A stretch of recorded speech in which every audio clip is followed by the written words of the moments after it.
করে, কোরআন হাদিস থেকে আলোচনা শোনে, সেই জায়গাতে ফেরেশতারা ঘেরাও করে নেয়। নূরের পাখা দিয়া ফেরেশতারা তাদেরকে ঢেকে দেয়, পাখার মধ্যে নিয়ে নেয়, আর তাদের জন্য গুনাহ মাফের দোয়া করতে থাকে। রব্বুল আলামিন তোমার এই বান্দাগুলো এখানে বসে বসে তোমার নামের জিকির করে, তোমার সুবহানাল্লাহ বলে, আলহামদুলিল্লাহ বলে, তোমার কোরআনের আলোচনা করে, এদেরকে মেহেরবানি করে মাফ করে দাও। আল্লাহ কয়, ওরা কি আমি আল্লাহ দেখছে নাকি? কয় না, দেখে নাই। আমার দোজখ দেখছে নাকি? কয় না, দেখে নাই। আমার বেহেশত দেখছে নাকি? কয় না, দেখে নাই। আল্লাহ রাব্বুল আলামিন বলেন, ফেরেশতারা সাক্ষী থাকো, যেই বান্দারা আমার আমি আল্লাহ আমারে দেখলো না, আমার দোজখ দেখলো না, আমার বেহেশত দেখলো না, না দেখে বিশ্বাস করে যারা জিকিরের মাহফিলে বসে রইল, কোরআনের মাহফিলে বসে রইল, ওদের জিন্দেগীর সমস্ত পাপ আমি আল্লাহ রাব্বুল আলামিন মাফ করে দিলাম। সুতরাং জিন্দেগীর পাপ আমাদের মাফ হয়ে গেছে। সুবহানাল্লাহ। যারা আমার দেশের হাজার হাজার কোটি টাকা মেরে নিয়ে চলে গেছে, ওদেরটাও মাপ, ওদেরটাও মাপ। চাকরি দেওয়ার নাম করে 5 লাখ মারছি, ওটাও মাপ। কেশিয়ার বানাছিল, 20,000 টাকা ছিল, কেশিয়ার বদলে গেছি, 10,000 টাকা দিছি, আর 10,000 টাকা দেইনি এখনো, ওটাও মাপ। বনের জমি কম দিছি 6 শতক, আর তাহাজ্জুদের কপালে কালো গোটা লাগাছি, ওটাও মাপ। বনের জমি কম দিছি, ও মাপ। এরপরে 20 বছর আগে জমি বেচছি, সেই জমি এখনো দলিল করে দেইনি, চাইলে বলি যে জমি বেচিনি, পত্তন দিছি, আছে না নাই? ওটাও মাপ। এরপরে 6 জন মেয়ে, 1 জন ছেলে, ছেলের নামে 5 বিঘা জমি আগেই লিখে দিয়েছি, ওইটাও মাপ।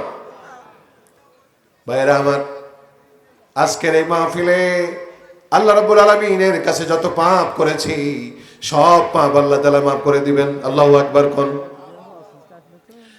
আর বান্দার হক যেগুলো আমরা নষ্ট করে দিয়েছি, বান্দার হক আমরা নষ্ট করেছি, এই বান্দার হক নষ্ট করার একটা পাপও আজকের এই মাহফিলে মাফ হবে সম্ভাবনা। আসুন আমরা আলোচনা করি যে আয়াত আপনাদের সামনে তেলাওয়াত করেছি, আয়াত কার নাম মুখস্থ আছে? পড়ুন আমার সাথে।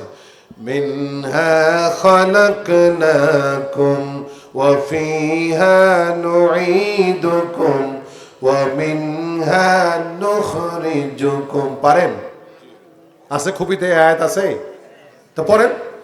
মিনহা খালাকনাকুম ওয়া ফিহা নুঈদুকুম ওয়া মিনহা নুখরিজুকুম তারাতান উখরা।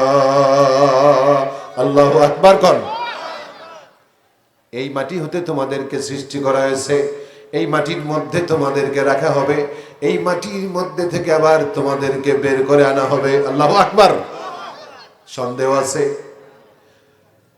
আমার ভাইয়েরা, আমার বন্ধুগণ, এই পৃথিবীতে নাস্তিক পাওয়া যাবে, আল্লাহ নাই, দেয়ার ইজ নো গড, আল্লাহ বলতে কিছু নাই, এর পক্ষে লোক পাওয়া যাবে, কিন্তু মৃত্যু নাই, এর পক্ষে একজনও নাই। আছে নাকি? মরব নয়, এর পক্ষে একজন লোক আছে? নাই। কিন্তু আল্লাহ নাই, দেয়ার ইজ নো গড, এর পক্ষে লোক আছে না নাই?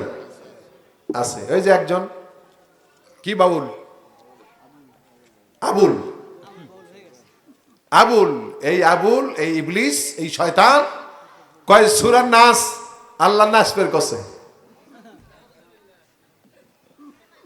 শয়তান কি গাছ ধরে? চিন্তা করছেন আপনি? এই শয়তানটারে মারলো, কয় মারলো কেন? এই শয়তানটার পক্ষেও লোক আছে। শয়তানদের পক্ষে যারা কথা বলেছে ওরাও ডবল শয়তান, ঠিক না? আল্লাহ নিয়ে কথা বলছে, ওর জিহ্বা কাটিয়ে কুত্তো দিয়ে খাওয়ালেও তো গায়ের রাগ নিবে না, ঠিক না ভাই? তাকে আবার সারানোর জন্য আন্দোলন করে, এই কুজাতেও আমাদের দেশে আছে, ঠিক না? ঠিক না আমার ভাইয়েরা? আল্লাহ রাব্বুল আলামিন বলছেন এই মাটি থেকে তোমাদেরকে সৃষ্টি করা হয়েছে, এই মাটির মধ্যেই আবার তোমাদেরকে রাখা হবে, আবার এই মাটি থেকে তোমাদেরকে বের করে আনা হবে। মরণ থেকে পালাও তুমি, মরণ তোমায় লইবে ঘিরি, যদিও সুদূর আকাশ পানে লুকাও সেথায় লাগিয়ে সিঁড়ি। ঠিক না? এ মহারোগের চিকিৎসক নাই, নাই সেই ঔষধ জগতে, খুঁজিয়া কাতর হইলে কি হবে, পারিবে না তারে ফেরাতে। পারবেন? কেউ পারছে? এ পর্যন্ত কেউ পারে না। যেতেই হবে। কোথায়? জোরে কোন কোথায়? কুল্লু নাফসিন, বলেন কুল্লু নাফসিন যায়িকাতুল মাউত। প্রত্যেক প্রাণীকেই মৃত্যুর স্বাদ গ্রহণ করতেই এবং যেতে হবে কবরে, যেতে হবে। আহা, আমি জানি না আমার মৃত্যুর খবর কবে মসজিদের মাইকে ঘোষণা হবে। কি আছে না? খবর হবে আব্দুল মজিদ দুনিয়াতে নাই। এজন্য আমাদের প্রস্তুতি থাকতে হবে। আমরা জানি না আমার ভাইয়েরা, আমরা জানি না কোন দিন আমার মৃত্যু হয়ে যাবে। জানি না কার কার কাফনের কাপড় দোকানে এসে গেছে, কার কাপড় দুনিয়াতে দোকানে এসে গেছে। আমরা জানি না কোন দোকানের সাদা কাপড় দিয়া আমাদের কাফনের কাপড় তৈরি হবে, এটা আমরা জানি না। কোন বাঁশের ঝাড়ের বাঁশ দিয়ে আমাদের কবরের খানাল তৈরি হবে, তা জানি না। কোন দুইজনে মশারির মধ্যে তুলে জীবনের শেষ গোসল করায়া দেবে, আমরা জানি না। কে আমাদের জানাজার ইমামতি করবে, জানি না। কোন চারজনের কান্দের উপরে চড়ে জীবনের শেষ বিদায় নিয়ে কবরে চলে যাব, জানি না। এজন্য সুন্দর একটি সঙ্গীত গাওয়া হয়েছে। একদিন মাটির ভিতরে হবে ঘর, রে মন আমার কেন করো অহংকার। একদিন মাটির ভিতরে হবে ঘর, রে মন আমার কেন করো অহংকার। দেহ তোমার চর্ম চর গলে পচে যাবে,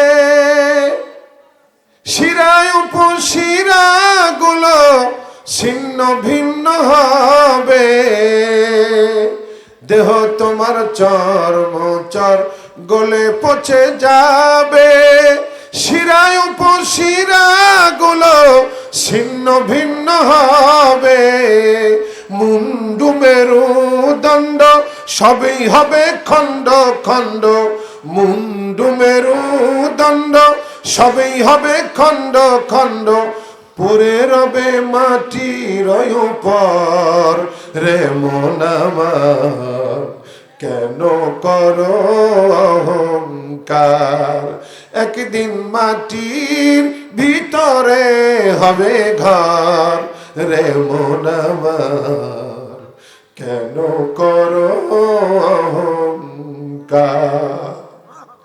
চিরদিন প্রতিদিন নিজে নিজে গোসল করি, এমন একদিন আসবে সেদিন দুইজনে মশারির মধ্যে তুলে গোসল করাবে। প্রতিদিন নিজে নিজে হেঁটে হেঁটে বাজারে যাই, চাকুরিতে যাই, ব্যবসাতে যাই, কৃষিকাজে যাই। এমন একদিন আসবে চারজনের কান্ধের উপরে চড়ে কবরের যাত্রী হব। এই জন্যে আল্লাহ পাক বলছেন মিনহা খালাকনাকুম وفيها نعيدكم ومنها نخرجكم تارة أخرى এই মাটি হতে তোমাদেরকে সৃষ্টি করা হয়েছে, এই মাটির মধ্যে তোমাদেরকে রাখা হবে, এই মাটি থেকে তোমাদেরকে বের করে আনা হবে। সন্দেহ আছে? জোরে বলেন, সন্দেহ আছে? আমার ভাইয়েরা, যখন আমরা মৃত্যুবরণ করব, নেককার হলে বলবে তাড়াতাড়ি নিয়ে চলো। রাসূলুল্লাহ সাল্লাল্লাহু আলাইহি সাল্লাম বলছেন, নেককার ব্যক্তি হলে বলবে, ও আল্লাহর বান্দারা দেরি করতেছো কেন, তাড়াতাড়ি আমাকে কবরের দিকে নিয়ে যাও। বদকার ব্যক্তি হলে বলবে, আল্লাহ নবী বলছেন, বদকার ব্যক্তি হলে বলবে, কোথায় নিয়ে যাচ্ছ, হায় হায় কোথায় নিয়ে যাচ্ছ আমারে। বিশ্ব নবী বলেন, কবরের ভিতরে নামায়া দিলে দিনের ভিতরে 2 বার, সকালে 1 বার, সন্ধ্যায় 1 বার। নেককার হলে জান্নাত সামনে ধরা হবে, জান্নাতকে দেখানো হবে, বলা হবে, ও আল্লাহর বান্দা, ওই যে জান্নাত দেখতে পাচ্ছ, ওটাই হবে তোমার ঠিকানা। সকালে 1 বার বলবে, আল্লাহ নবী বলছেন, সকালে 1 বার, সন্ধ্যায় 1 বার, কিয়ামত পর্যন্ত 2 বার করে করে জান্নাত দেখানো হবে। সুবহানাল্লাহ।